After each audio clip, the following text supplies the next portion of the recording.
Hello दोस्तों, स्वागत है आपका आपके अपने चैनल मार्केट सपोर्ट में। दोस्तों, आज की इस वीडियो में हम डिस्कस करने वाले हैं एक बार फिर से ओवरऑल मार्केट के बारे में, कुछ पर्टिकुलर कंपनीज के बारे में भी डिस्कशन करेंगे। जैसे कि आपने आज भारतीय मार्केट में एक तबाही का माहौल देखा है। डेफिनेटली इस गिरावट में कोई भी काउंटर या फिर मैं बोलूँ कोई भी सेक्टर बचता हुआ दिखाई तो नहीं दिया। ये बात तो पूरी तरीके से सच ही है। लेकिन एक बात जो है ज़रूर कही जा सकती है कि गिरावट जिस तरीके की हो रही है, ये साधारण गिरावट नहीं है। समझ पा रहे हो? ये कोई साधारण गिरावट नहीं है। एंड इस तरीके की जब गिरावट मार्केट में देखने को मिले, तो भले ही लोग आपसे ये बोलेंगे कि पैनिक मत करो। ये बात ठीक भी है, पैनिक करने में कभी कभी दिक्कतें हो जाती हैं। लेकिन सही समय पर आप ये भी मान कर चलो कि अगर राइट टाइम पर अगर किसी पर्टिकुलर कंपनी से सेक्टर से बाहर निकला जाए, तो एक बहुत बड़े लॉस का जो कारण हो सकता है, उससे भी आप जो है बच सकते हो, उससे भी बचते हुए दिखाई दे सकते हो। तो आप ये भी मानकर चलो फिलहाल के समय पर।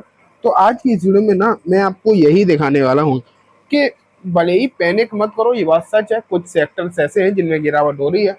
एंड जब ये टैरिफ वेरिफ का इशू जो है सॉर्ट आउट हो जाएगा, जो एक तरीके से टैरिफ वॉर ही मार्केट में आपको देखने को मिल रहा है, जब ये टैरिफ वॉर जो है खत्म हो जाएगा, तो सेक्टर सही हो भी जाएंगे। लेकिन अगर मैं आपको बोलूं कि जब तक ये टैरिफ वॉर चल रहा है, तब तक कुछ कंपनीज ऐसी हैं जिनकी कंडीशन बहुत खराब हो सकती है। एंड इवन अभी नहीं, क्वार्टर के इस बार के नतीजे आएंगे तो इतनी दिक्कत नहीं है। लेकिन जब नेक्स्ट क्वार्टर के नंबर आएंगे, तब उन सेक्टर्स में, उन कंपनीज में और ताबड़तोड़ गिरावट जो है हो सकती है। क्योंकि इस टैरिफ का अभी तो क्या हो रहा है, सिर्फ और सिर्फ खबरें निकल कर आ रही हैं, असर थोड़ी हुआ है अभी कंपनीज पर। असर तो जब होगा, जब इनके नंबर्स में रिफ्लेक्शन आएगा कि टैरिफ का जो मतलब टैरिफ जो लगे हैं, किसी में 25%, किसी में 30% जो टैरिफ लग गए हैं ना, उनका जब एग्जैक्टली इम्पैक्ट पड़ता हुआ दिखाई देगा, स्पेशली कहाँ पड़ेगा? प्रॉफिट्स में असर पड़ेगा।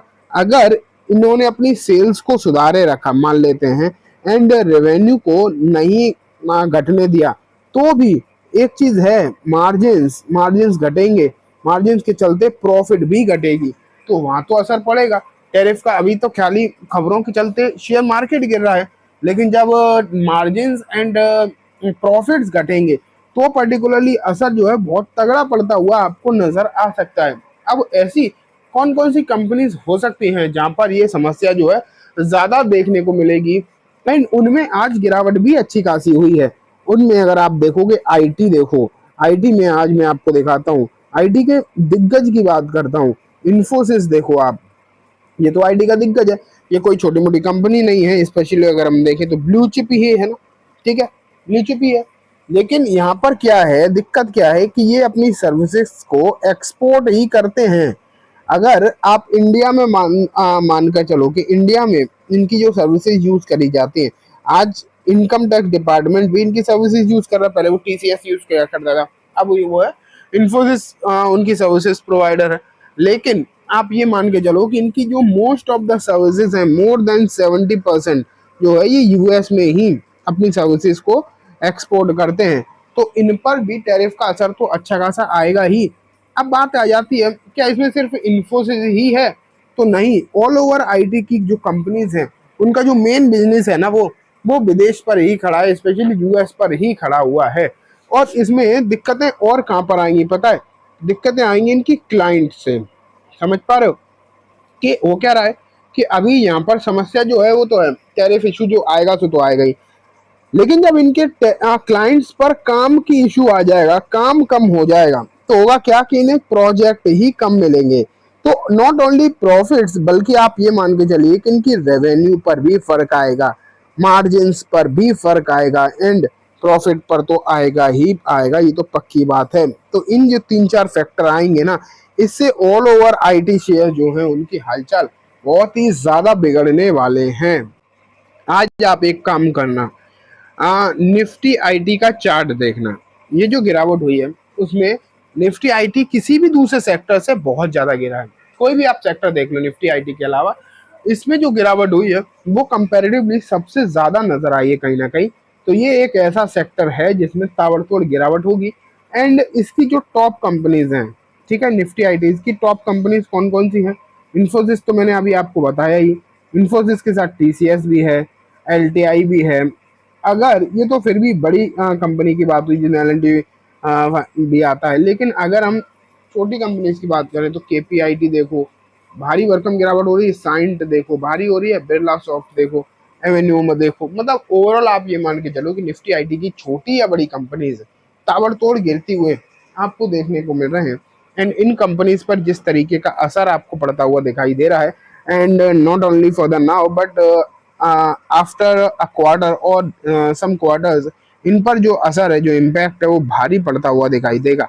ट्रम्प जिस तरीके का माहौल सेट करने की कोशिश कर रहे हैं वो दुनिया भर की इकोनॉमी के लिए खराब है, जिसमें भी कोई भी डाउट नहीं है। और इकोनॉमी के लिए अगर मार्केट खराब हो रहा है, समस्या है, तो असर लंबा पड़ेगा। जैसे कि मैं पहले ही बता चुका हूँ, बॉन्ड मार्केट में यूएस इन्वेस्टेड है और थोड़ा बहुत नहीं, अच्छा खासा इन्वेस्टेड यूएस मार्केट दिखाई दे रहा है बॉन्ड मार्केट में।